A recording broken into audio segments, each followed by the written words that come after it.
And this is very exciting. We're talking about collaboration and being a great team. And we're going to start off with a great game show called Minute to Win It. We have these two wonderful gentlemen representing the West Side. Give them a hand, West Siders. Okay. We have these wonderful, beautiful ladies representing the East Side of the tables. And whatever cash and prizes they get, you get a share in the spoils and the booty that come from it.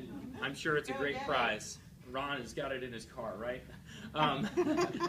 And so what's going to happen is we're going to give them 1 minute. We actually have a timer that's going to come on the screen, and we're going to see whoever has either all of them stacked first or whoever has the most of these metal nuts stacked together wins. But you have to go one person at a time, okay?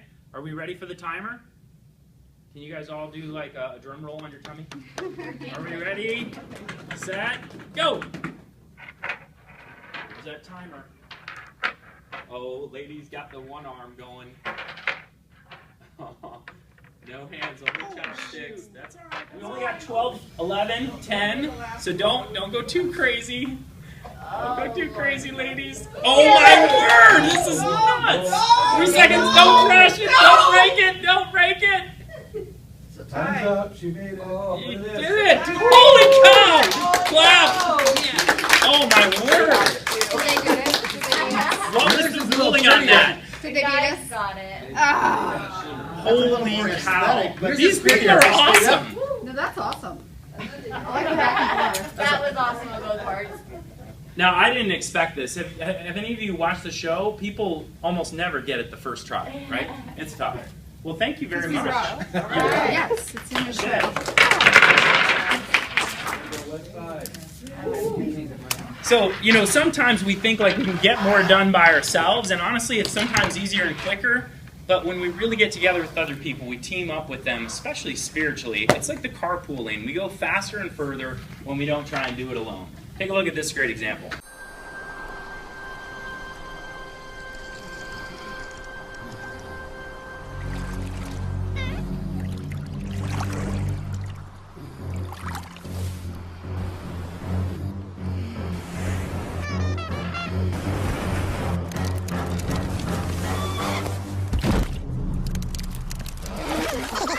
It's smarter to travel in groups.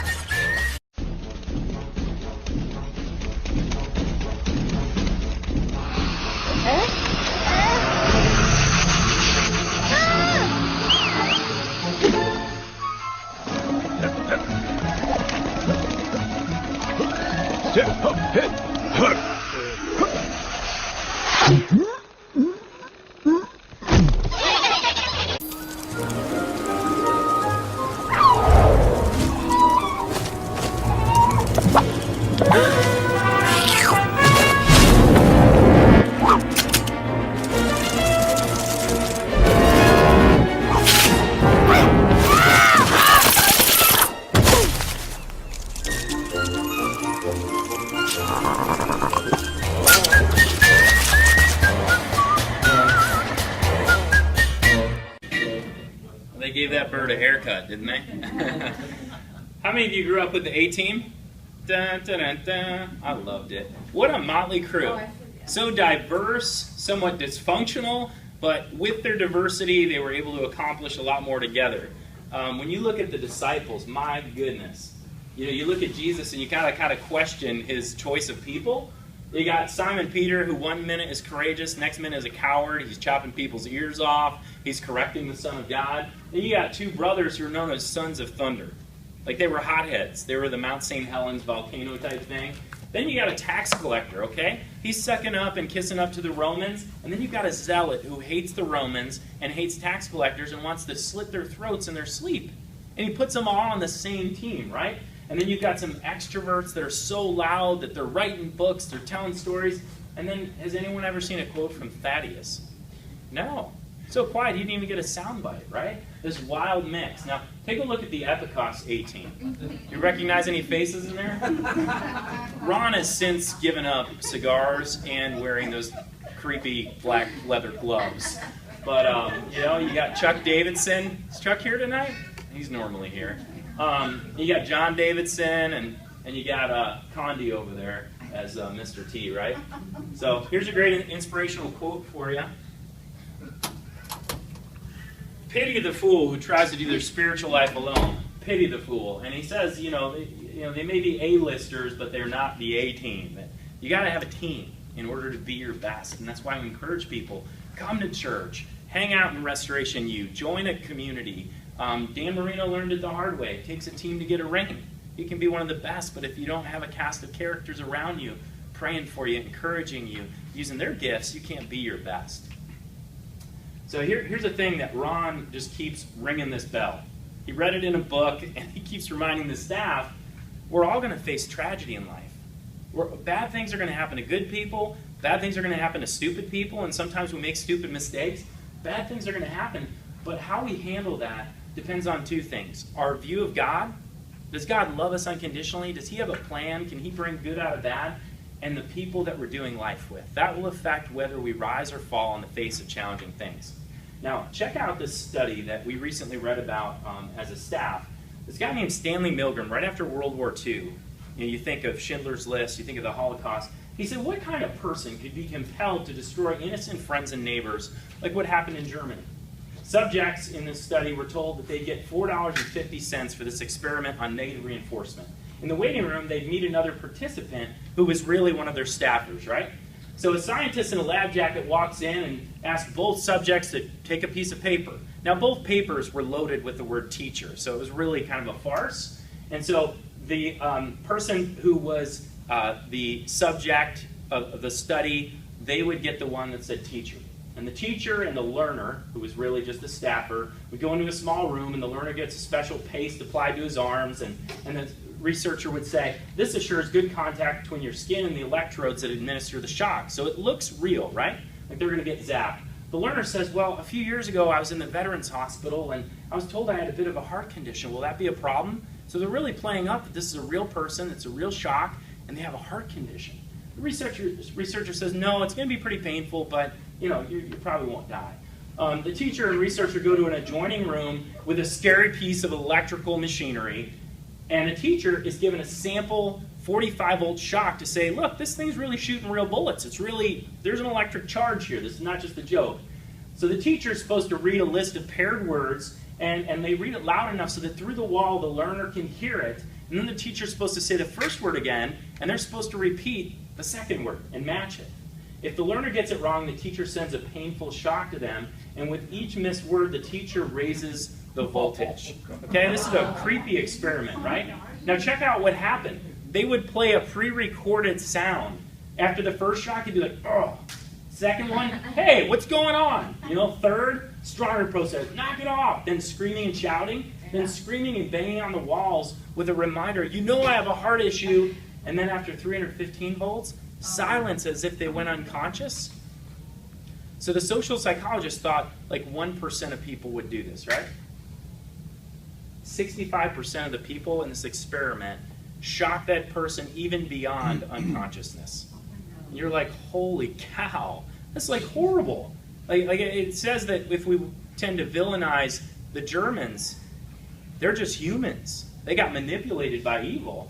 After 1,000 subjects, he concluded that one variable affected people more than any other, the presence of one more person. If there was someone sitting next to them that shocked the person all the way through to 450 volts, then they were more likely to do it. If somebody stood up and said, look, this ain't right, changed everything. They could get someone to go from the 65% of people shocking someone into oblivion, they could turn it all the way up to 90% just by adding one normal-looking person saying, yeah, I shocked them all the way through. They could trim it down to just 10% if they just added one person that said, look, this ain't right, I'm out of here. I mean, just one person could change the stats that much. I mean, we really underestimate the power of people, and the power of more than one person being together. It has a huge influence. It can make or break people. So when you think about it, they summed up this study, to harness the immense power of social support, sometimes all you need to do is to find, or better yet be, the one respected individual who models a better way. And you think about, some of you have come out of real hard times, real darkness, and you lost some friends, but you may be that one person that's leading the way to something better and something new. So you all got a little handout tonight, and I want you to just write in for the first one. God is calling us to go from me to we. And we got the little hashtags up there. You think about it, that's why we do table groups. That's why I'm going to shut up in a little bit, and you're going to get in groups and get to discuss this stuff. Because we've got to go from me just learning or listening to somebody to we, exploring life together, connecting, following, and restoring. So we're getting you some handouts there.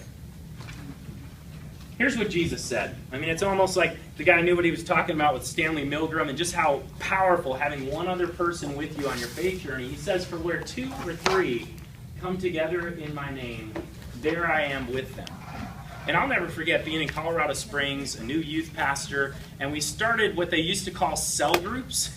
It sounds like a prison thing, but they started these go communities that would multiply. We started with 1. And then we multiplied to 2, and then we had 4. Within a year and a half, people eating together, people having barbecues, people reading the Bible together, people going out and serving people in their community, meeting needs, moving furniture, painting houses, helping kids after school. And just so powerful when you pray with a group of people who are on the same mission. Now check this out. The Garden of Eden. It's a perfect world. There's no sin. Adam is there. He's got all these pets. He's naming the animals. He's got God. He's got a dog. And God says to him, it is not good for man to be alone. He doesn't say, you've got me in your life. You don't need anybody else. He doesn't say, oh, it's a perfect world. You've got a pet. He says, no, it's not good for you to be alone. Humans are meant to cluster together to bring out the best in each other. You look at some studies of when people are lonely. If you have no close friends, it says you're 3 times more likely to die an early death, 4 times more likely to suffer emotional burnout, 5 times more likely to be clinically depressed, 10 times more likely to be hospitalized for emotional or mental disorder. That we need each other. Maybe some of the greatest things that we can do in our community as a church is just to help people find friends here so they don't have to do life alone. Now look at the model. When Jesus tells us to go and make disciples, when you read through the Gospel of Mark, he spent about 49% of his time just with his pack of 12. It wasn't always him preaching to hundreds or thousands. He really invested and did life with a go community, with one group. And here's what he said about his biggest command. A new command I give you, love one another. As I have loved you, so you must love one another. By this everyone will know that you are my disciples if you love one another. He doesn't say, how many sermons can you listen to? He doesn't say, how perfect can your theology be? Or how many Bible verses can you memorize? He said, they're going to know that I'm real and that you're one of my people by the way that you do life together, by the way that you love one another. Here's our bumper sticker as a church. Epikos Church makes better lovers. It's very provocative. 1 Corinthians 13. And they're awesome, and they definitely turn heads. And here's a video that was made a little while ago, myself and the Wonder couple in the back row. Take a look at this.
give them a hand, will you? They did awesome. Yeah, we won't go through them today, but there are more, you can write this in, there are more than 50 one another commandments. I mean, does that tell you something? Does that tell you that we can't follow Jesus, we can't live the Jesus life on our own? It's all about how do we live in relation to others, right? So, the scripture that we're going to be focusing on in our table groups comes from the book of Acts chapter 2. Jesus has just died, he's been raised from the dead, and Christians are going to be in a legal, spiritual group for 300 years, and this is the first pack of them that are showing up, changing the world, and this is the description of how they did life. Acts 2 verse 42, it says, they devoted themselves to the apostles' teaching, to the message about Jesus. They devoted themselves to God's word and to the fellowship, to not doing life alone, to the breaking of bread, practicing communion together, and to prayer. And it says this, everyone was filled with awe. This was not a boring, yawning spiritual community. Crazy stuff was happening. Dead people were being raised, blind people could see, people who wanted to kill people all of a sudden are loving people. Awesome stuff is happening. Many wonders and miraculous signs were done by the apostles. It says all the believers were together and had everything in common. And they were from all different backgrounds, slave, free, Greek, Jewish, probably some Irish folk in there. And they had everything in common. Selling their possessions and goods, they gave to anyone as he had need. Can you imagine this incredible, generous group of people? Every day they continued to meet together in the temple courts, kind of like we do on Saturday nights in rows. Then they also met in circles. They broke bread in their homes, and they ate together with glad and sincere hearts. And wouldn't you love to be a part of that? Like it'd be the best thing in the world to have miracles happening, best friends, laughter, and it says sincere hearts. The word that's used there is actually a Latin word that comes from without, meaning sine, and then cera, meaning wax. And the idea was in the ancient world, they would have statues that had gotten cracked, and instead of like just saying, yeah, this thing's messed up, they would fill it with wax so that it looked intact. And then about 4 months after you bought it, it would start to yellow, and then you got really mad, but you couldn't like post on Yelp, you couldn't get the Better Business Bureau in there, you just got punked, right? And so when they say sincere, they mean that these Christians showed up and they weren't fake. They didn't wear masks and try to act holier or better than they were. They met in these circles, in these homes, and they were real and raw and honest, and they got healed because they were themselves. So it says, praising God and enjoying the favor of all the people. And the Lord added to their number daily those who were being saved. That this group just kept growing, deeper and better and stronger. So when you think about the whole point of Restoration U, the idea is to help people to connect with God and each other, to begin to follow Jesus and be restored and renewed, then to figure out what is their unique strengths and spiritual gifts and their calling to go out and restore the world, and then to launch people in community groups, go communities, where in their own zip code, they pray together. They throw barbecues where people connect. They find different ways of growing and following Jesus, and then they find crazy, exciting ways to bless the people around them in tangible ways. Wow, this lady lost her husband. We need to take care of her. Well, Brett's going to mow the lawn. I'm going to look for airfare for family to travel in. We're going to solve these problems together. And these go communities, pastors aren't going to try and control them. We're going to unleash people to do their thing because they know how to connect, follow, and restore. Now they're going to do it in ways we never dreamed of. See, in the Old Testament, the call was to come. Come to Israel. Come to the temple. Come to the church. But in the New Testament, Jesus said, the Son of God has come for you. Now you go to all the people. You go to your neighborhood. You go to your family. And you bless them. Here's a summary of what the Go community is all about.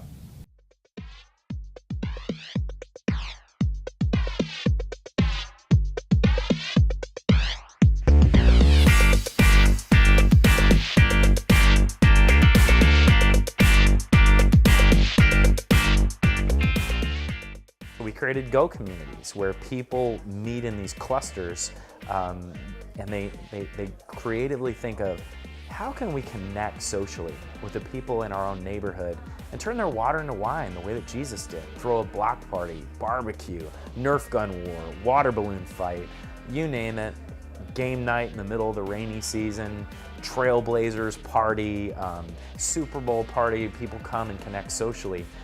And then how could we help people to creatively figure out new ways to follow Jesus and be restored inwardly, whether it's through a best-selling book, a favorite book of the Bible, reading through the stories of Jesus, and praying and applying these things to their lives. And then how could people get really creative about restoring the world? How can we restore our own neighborhood? Will we look at that adult care home that's in our own backyard, and on Valentine's Day, go over and paint the nails of those ladies, bring them flowers and chocolate, and bring the joy and the hope of Jesus to the people that are right next to us but need a blessing right now. So that's the heart behind Go Communities. We don't know what they'll create. All we've known is that we're sending people out to connect, follow, and restore in creative and powerful ways together, and to have those groups grow and multiply until there's a Go community in every neighborhood in the city and beyond. What I enjoy most about GoCo is the fact that you get to form new relationships, and you're also working on the connect, follow, and restore process. I don't think I know what's going to really happen yet, but I know it's going to be fun.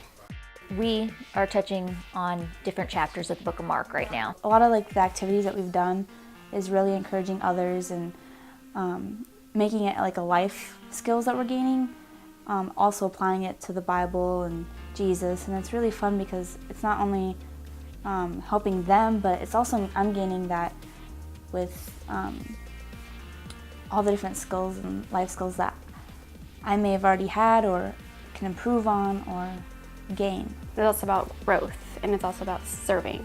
And serving isn't just about serving the people in your group, but you're actually serving people outside of our community and making a difference. We made these homeless packs with all the things you think you'd want to bring with you if you were, go on the street or something. We put like toothbrushes and toothpaste and maybe a nutrient bar, some water, Neosporin and Band-Aids. It's just somewhere where you can be open, you can be yourself, you can be real, you can ask the questions that maybe at church you're afraid to ask and get real answers. I'm always leaving with a smile because of GoCo. It's so much fun. We're building a family.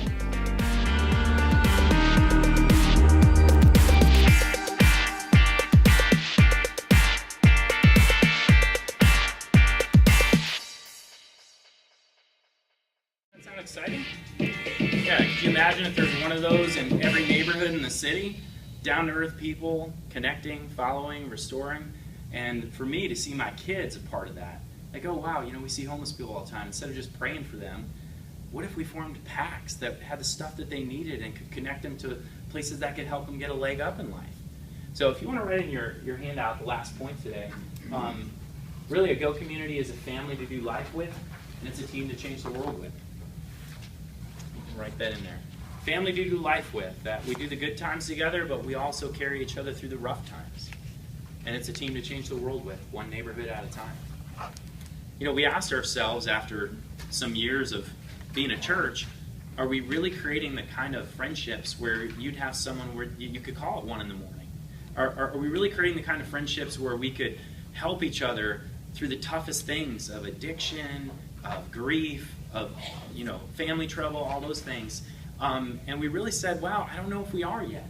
And so that's when we tried to imagine a church where people are known by name, no matter how many people we reach, because hopefully we'll continue to reach more and more people, but everyone's known by name in a Go community, where people throw parties and meet needs in their own zip code. They find friends that they can call if they had an emergency, and they have this accountability, and they have this never-ending creativity in ways that they're growing together, right?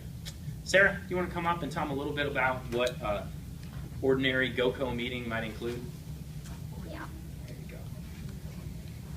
So every week, Go communities, they get together, and depending on the group, it can be every week or it can be every other week, but there's always this element of welcome. And this is a time where the host, if food is involved, the host will invite people to go get their food, but sometimes they're just snacks, sometimes they're full-on meals, and some groups may not even have meals. But this is also a time to get to know each other. And so when you first start out, there's an icebreaker question. Just, general questions like, what's your favorite hobby? Where do you work? Where did you grow up? Just general questions.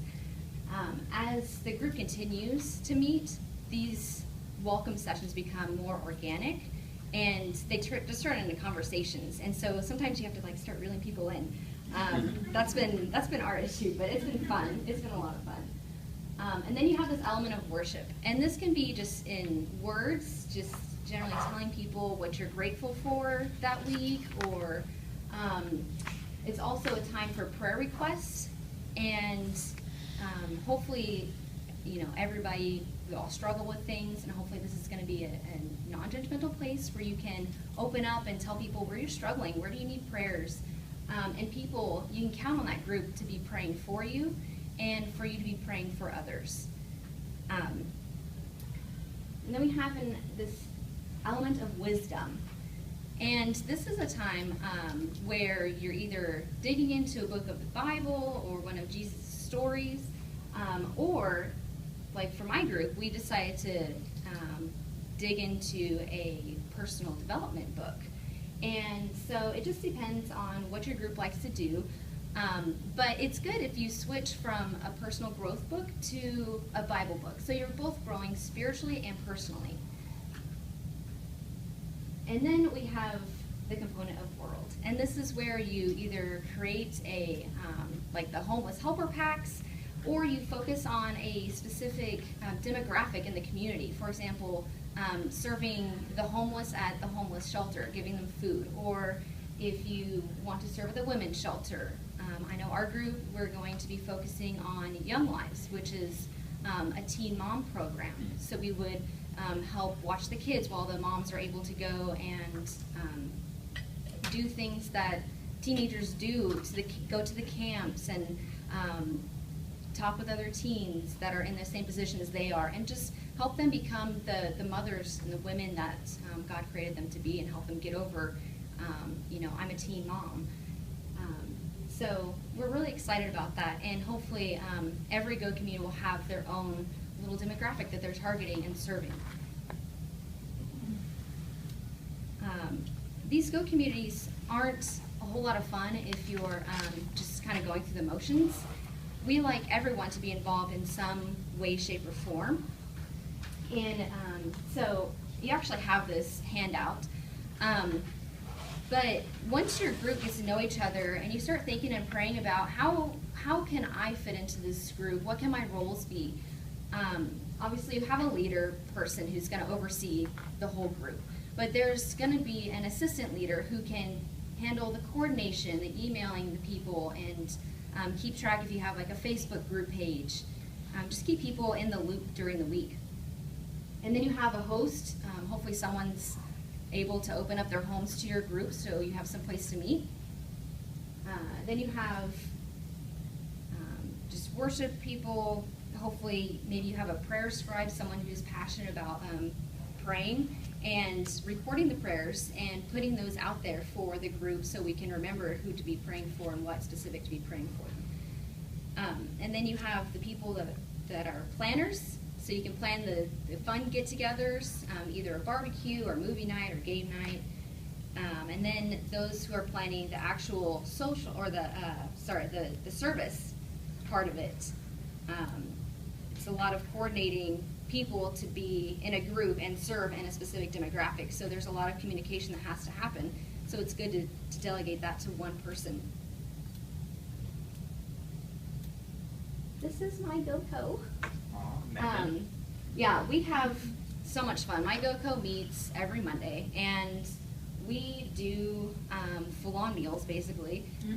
Each week, a different person or a couple of people will bring food for the whole group, and we just have fun. We laugh like crazy, but we have serious conversations, and we've gotten to the point, we've been meeting for 4 months now, and we've gotten to the point where we can really open up to each other and just tell each other how we're struggling and ask how can I help myself and how can you help me, basically. And we all have really grown really close, and gonna get emotional. We're actually wrapping up a book called The Gifts of Imperfection by Brene Brown. And if you don't know who Brene Brown is, I encourage you to go check her out, check out her work. She's fascinating, and this book has changed every single person's life. And there are people who, in my group, who have gone through this before, who have read it before, but it isn't until now when we take it in smaller chunks and really dig into it and think of ways to apply it to our lives where it's actually changing us. And for me, it's been really cool because not only am I changing,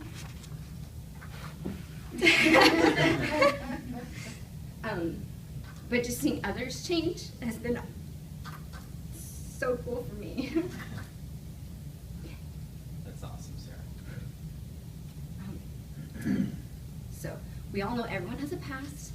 No one is perfect.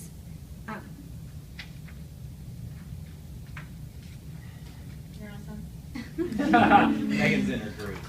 Yeah. She's my group. But we all know that we can lean on each other during the hard times. Yeah. So anyway, raise your hand if you're in a GoCo.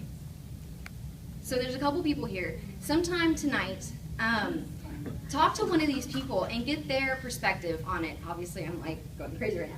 But get their perspective on it and just see how it's like. And really pray about joining a GoCo, because these are life-changing groups. And these are the people that you can call at 2 in the morning with any sort of issue that you have. And part of your homework this week actually includes sharing a meal. So when we get back to our table groups, plan some time during this week to get together, share a meal. That can be either at someone's house, you can do a Pollock style, or you can go out to like Panera Bread or Chipotle, just somewhere that's not too crazy expensive, and just share a meal together, get to know each other better.